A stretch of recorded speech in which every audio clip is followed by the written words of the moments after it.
very aggressive task. The students have provided questions for us, and I was hoping that you would be able to answer them as briefly and completely as you can. The first one is from Taylor Jones, who's a junior from Minneapolis, Minnesota. And his question is, tell us about your career, how you became such a prominent figure in American politics. Specifically, did you have an overall goal in the beginning for your career, or something that you really hoped to accomplish? And I guess alluding to the future, or a position that you hope to hold someday.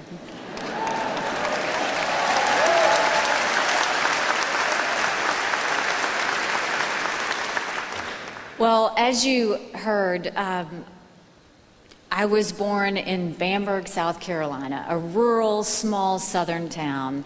We were the only Indian family. We weren't white enough to be white, we weren't black enough to be black. People didn't know who we were, what we were, or why we were there. But having said that, I remember coming home from school after being teased, and I would complain to my mom, and my mom would always say, your job is not to show people how you're different. Your job is to show them how you're similar. And that lesson I learned in the playground has literally played out throughout my life. I've used it in the corporate world, I've used it as governor, I've used it as ambassador, because when you are faced with a challenge, if you first discuss what you have in common and then get to the challenge, everyone lets their guard down and you can have a real discussion. I started doing the books for my family's business when I was 13. It wasn't until I got to Clemson that I realized that wasn't normal. Now I know that was totally child labor, and I tell my parents that. But I learned the value of a dollar. And when times were tough, we hunkered down, we got creative, and we stretched. And when times were good, we didn't celebrate because we knew the tough times were going to happen again. And I developed a love of numbers, went on, got a degree from Clemson in accounting, went on to the corporate world and worked there. And then I came home to the family business.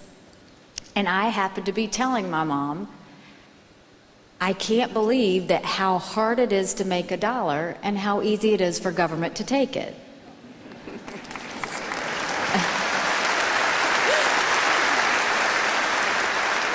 And my mom said, don't complain about it, do something about it. I did not know you weren't supposed to run against a 30-year incumbent in a primary. I really didn't. Ignorance is bliss, but once we realized the challenge, my husband drove the car, we put the two little ones in the back seat, I started knocking on doors. All I knew was they had way too many lawyers at the State House and they needed one really good accountant.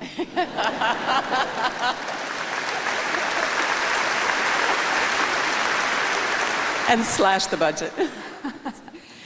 Well, our next question is from Anna DeBrow. She is a junior from Falls Church, Virginia. And she asks, how are the roles of college students and future leaders impacted by the growing globalization that we have and increased connections to the world outside of the United States? It's an interesting question because I think it's changed a lot since I was in college. And the truth is, globalization can be an opportunity or a challenge. And at the same time, it is what you make it. But you really should take advantage of how to find those opportunities. We see it in technology. We see it in the way that we can communicate with students overseas. We see it in the way we can work towards peace. I think that what we have to always remember is it goes back to whatever unites us, move and work forward for a better world. And what doesn't, challenge it. And make sure that you know there's a separation with that. And I think, so that's why I think it depends on what you want to do with it. But, you know, look, there's a lot of issues globally. We have a global economy issue, we've got climate issues, we've got human rights issues, we've got all kinds, and it's all about how much you want to be a part of it. But the opportunities are definitely there. Wonderful, thank you. And Pearl Sullivan, who's a junior from Atlanta, Georgia, asked, as a UN ambassador, what is one decision that you made or you wish you had made that you really, really believed in, but perhaps was unpopular or politically unpopular? anything that I wanted to do, I did. You know, you've only got one chance, and it's really important. I told a group of students earlier, it's important to push through the fear. Because when you push through the fear, you find out you're so much stronger on the other side. If there's anything that I felt like I did that was perceived or was unpopular, but I knew it was the right thing, it was pulling the U.S. out of the Human Rights Council. Because here we had a council that should have been watching out for the human rights of people around the world. But instead, it was a place where the worst regimes were going to get on to protect themselves. So when the Venezuelan protests broke out, I went to the Security Council, said we have to have a meeting on the Venezuelan protests. They said, we don't deal with human rights, we only deal with peace and security. You have to go to the Human Rights Council in Geneva. I went to Geneva to have a meeting and talk about the protests in Venezuela, and they wouldn't let me do it because Venezuela sits on the council, along with Saudi Arabia and Cuba and China. All of the bad actors are sitting on the Human Rights Council. So for an entire year, we tried to reform it. We said, how can we go and make sure that no bad actors get on there? There should be standards for those that sit on the Human Rights Council. Well, I think that the professor talked about the human rights activists that I went up against. We had groups like Amnesty International or Human Rights Watch that literally went against us trying to push for reform because they didn't want change. But at the end of the day, our European colleagues, they said, you have to stay in the Human Rights Council because you're the last great hope. But that's exactly why we needed to get out. We didn't need to give legitimacy to a council that didn't even represent its own name. And as I got out of the Human Rights Council, they had just put on the Democratic Republic of Congo. You couldn't find a worse human rights abuser. And last week, they passed a resolution praising Maduro of Venezuela on the Human Rights Council, and it was written by Iran. It was one of the best things we did, but I think it was highly unpopular when I did it.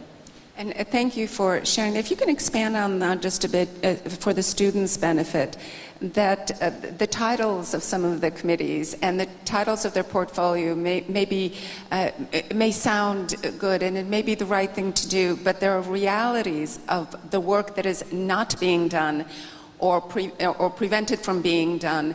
That working in that environment, sometimes, as you said, the best thing you can do is turn around and walk away. Well, and I think especially in multilateralism, they end up having these councils that have great titles. But it's not the name of a council, it's what work they do. And if they don't do the right work, so the Human Rights Council, when you say, oh, the U.S. got out of the Human Rights Council, they must not be for human rights. It was the total opposite. We're very much for human rights. We're always going to be loud about it. But we don't need to sit on a council with a bunch of abusers to prove that. And so I think that's, if there's anything you read on Twitter or anything you see, dig a little deeper. Because if something sounds harsh, find out why. And if there's anything I can teach you, always ask why or how. Because anything that's just out there in one sentence, there is so much more to it, and we have to put the time and effort into figuring that out. Thank you. We have now a question.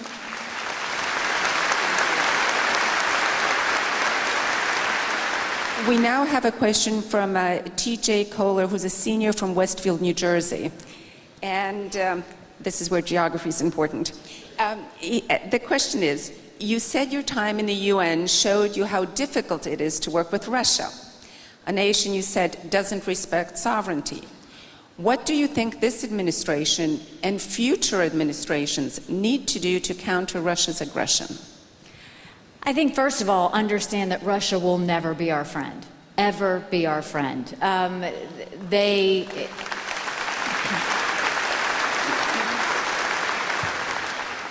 Their power comes from causing chaos. So they're not wealthy, they don't have big militaries, but what they do is they go into areas and cause chaos. That way they suddenly become a player. The other thing is, you can see, just like they meddled in the American elections, They also meddled in European elections and others, but the way they did it is what you should be careful of, because they basically went in through social media, set up rallies primarily based on dividing the country on race or religion, established the rallies, people showed up at the rallies, and the Russians organized it. No one knew that. That's the new world we live in. And so, you know, the one thing that Russia doesn't want, they don't want us to have a strong military, they don't want us to be strong on energy. The things that America has done so far, we have built up our military, which upsets them. We continue to grow our energy industry, which is weakening them. We have sent arms to Ukraine, which is their adversary. We have expelled multiple diplomats when they did the poisoning of the family in the United Kingdom, and we put sanctions on them multiple times. And so I think we just have to keep doing that. That doesn't mean we don't talk to them, but it means we keep them at arm's length and we keep a check on them. The funny story is, a couple of years ago, I and the Russian ambassador went out to lunch on Valentine's Day. I mean, there's nothing more comical than that. But we went out to lunch in the name of, they disagreed with almost everything we did. We disagreed with almost everything they did. But I said to them, I said, there has to be something we can agree on. After 2 hours of debating, we agreed on Afghanistan and we agreed on Africa. But you know what? Those were two issues I could keep them from causing trouble on. And so you have to keep communication with them, but you never trust them, because they are always out to do no good. There's not a bad actor in the world where Russia's not holding their hand. And we have to remember that.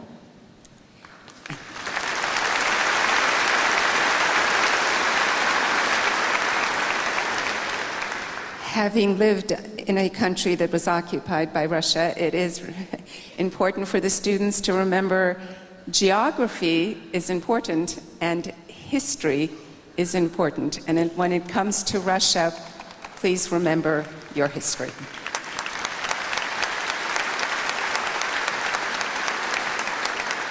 Our next question is from Megan Allen, who's a sophomore from Wilmington, Delaware. And she asked actually an interesting question. She asked, how do you deal with representing positions that you do not personally agree with? It's interesting because, you know, a lot of people asked how I was able to leave the administration unscathed. And the honest answer is, I told the president the truth. I always told him the truth. If I thought he was doing something right, I told him it was great. If I thought he was doing something wrong, I picked up the phone and said, you can't do this. Instead, it would be better if you did this. And his response would be, well, how do you see that playing out? And we would have a discussion on it. We never had a conflict. He always heard me out. Didn't mean I won all the time, but he always heard me out, and we always had a discussion on it. And I did for the president what I wanted my cabinet members to do for me when I was governor, which is serve the people, be creative in the way that you serve, and if you see me going in a wrong direction, tell me. And I think the president appreciated that that's what I did for him. You know, I believe that any cabinet member or any official who works in an administration, your job is to advise, your job is to carry out the job. If you get to a point where you can't do something, you should quit. You should leave. But if you're there to serve an administration, you're there to serve the people, you do it in a way of conversation. You make sure that you have real good debates, and at the end you tell the truth. Life is easier when you tell the truth.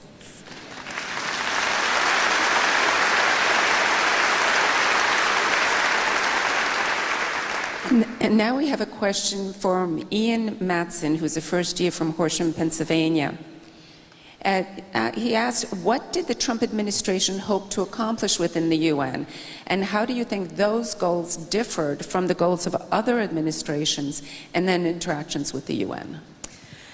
So the president was always really the optimist when it came to the United Nations. He would always say, this is an opportunity, this is an opportunity. And the issue with the United Nations really is the concept is good. It's if you put all the countries in one room in the name of peace, you can have conversation and dialogue. And so from that perspective, it sounds good. The problem with the United Nations, and I said this to the Secretary General and I said it to the ambassadors when I left, is the hope and the future of the United Nations is dependent on them. If they are not willing to talk about issues that are uncomfortable to talk about, if they continue to talk about issues that are decades old, they will never be relevant. Instead of talking about issues from 20 years ago, why aren't they talking about the fact that China has 3 million Muslims in a re-education camp? If it were any other country, there would be huge outrage over it. But because China's such a player at the UN, they won't talk about it. Why is it that they wouldn't hear about the Venezuelan protests? You know, why are they not? What's taking so long for them to deal with Iran and that just hit the Saudi tankers? They have to be willing to talk about the issues that are uncomfortable to talk about. If they don't do that, they will never be relevant. And it's a decision for them to make, but it's something that's really important for the progress. When I was there, there were a few things I wanted to work on. I immediately wanted to work on the budget because the U.S. spent so much at the United Nations, and I wanted us to get a return on our investment. The number one thing was through peacekeeping. There are a lot of peacekeeping missions that the UN does that are supposed to be for good, but what we found was they were bloated. They would send soldiers out, but they wouldn't train them and they wouldn't give them the equipment to do the job properly. So when the terrorists would come in, the soldiers would run the other way. They wouldn't protect the people. And so it's common sense things like that. In the first year, we cut $1.3 billion off of the peacekeeping, but we actually made it more effective in the way that we did it. And so they have to be willing to look at the fact that they do have to change. They have to become more fiscally responsible. They have to be more relevant. I mean, they can't just expect countries to be there just for the sake of being there, because we all have major issues to deal with, not sit there and waste our time.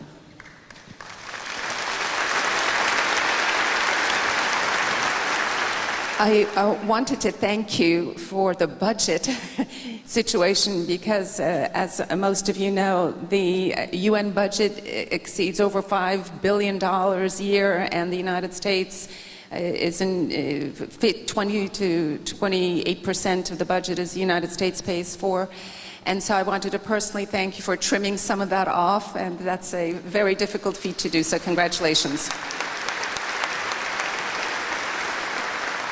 And now we'll switch topics.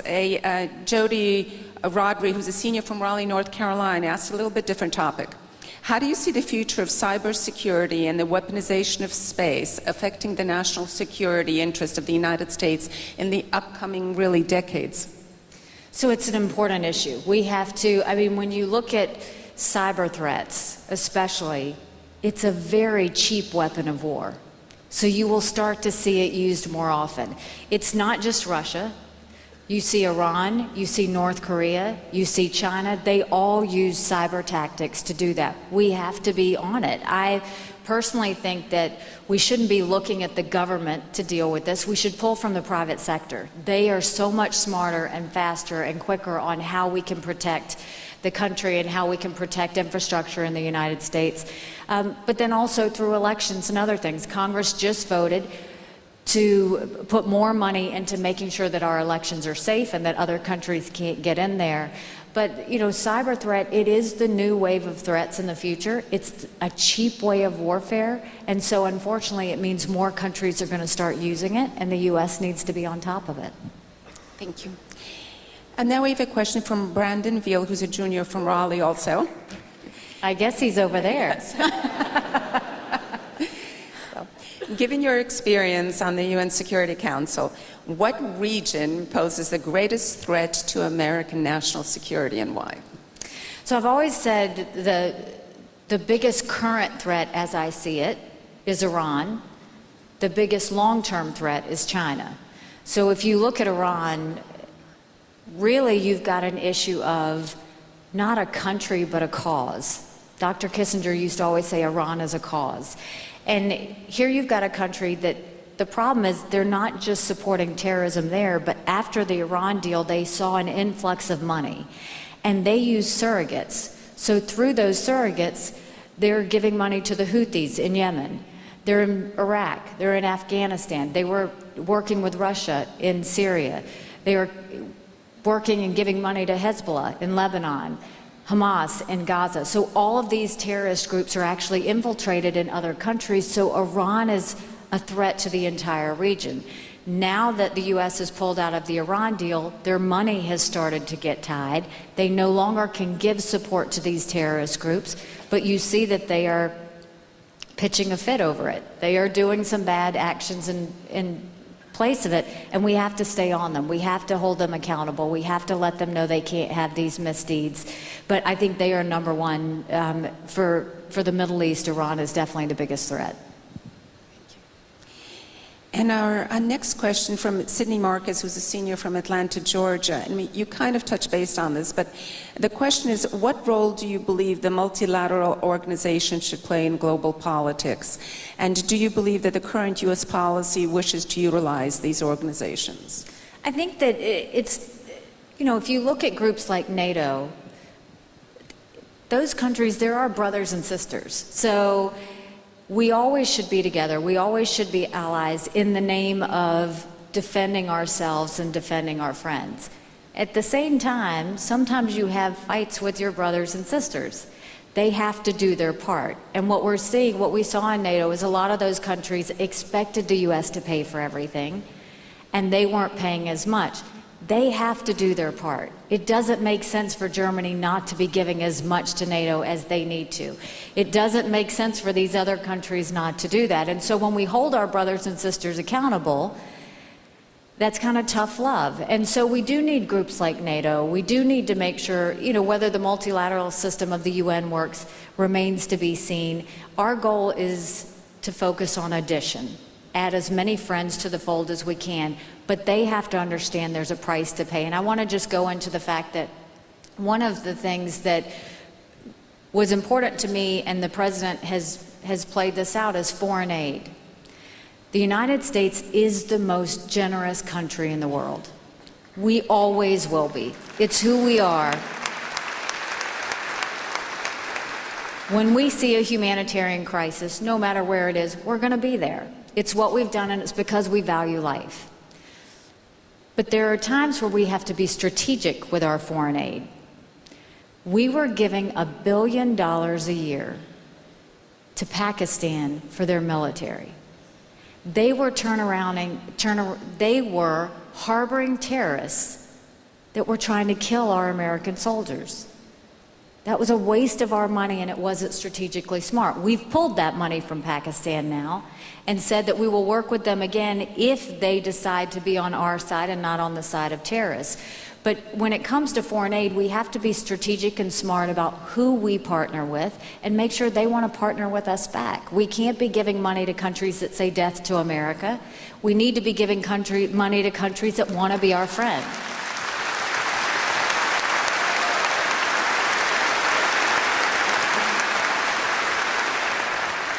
Thank you for that, sharing the common sense.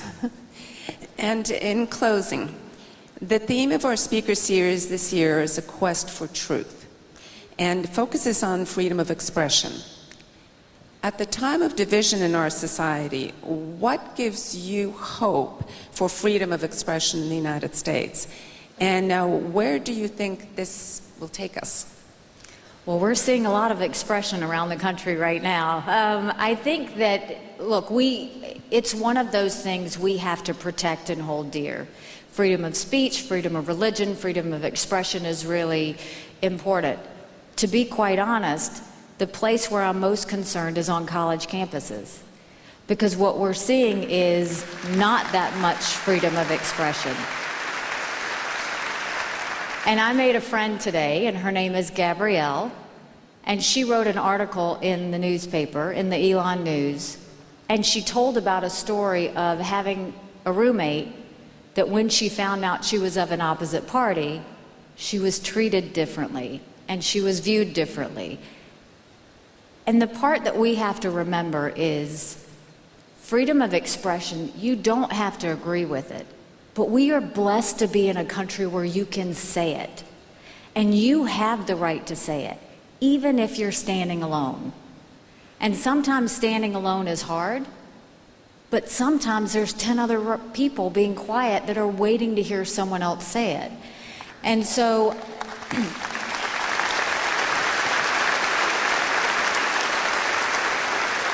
what's important with freedom of expression is don't judge. You know, when I had to negotiate the North Korean sanctions, a big part of trying to do that was negotiating with China. Rather than going to China and saying, you should do this because North Korea is acting out, North Korea is not doing what they're supposed to, and we're going to do this to you if you don't. Instead, I took time to think about what they were scared of. China was scared of war on the peninsula, and they were scared of if Kim fell, if the regime fell, North Koreans would flood into China, and they didn't want that.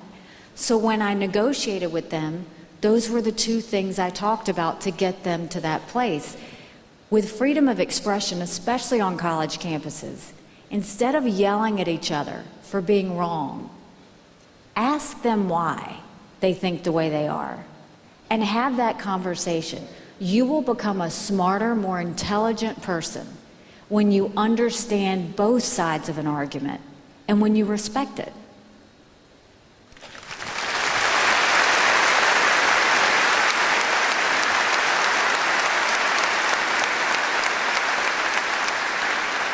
Madam Ambassador, with that, I wanted to, on behalf of Elon University in North Carolina, to thank you very much for sharing your thoughts, your passion, and your vision for the future of our wonderful nation. Thank you very much. And with that, this is the conclusion of the program. So please get home safely. Thank you. God bless you all.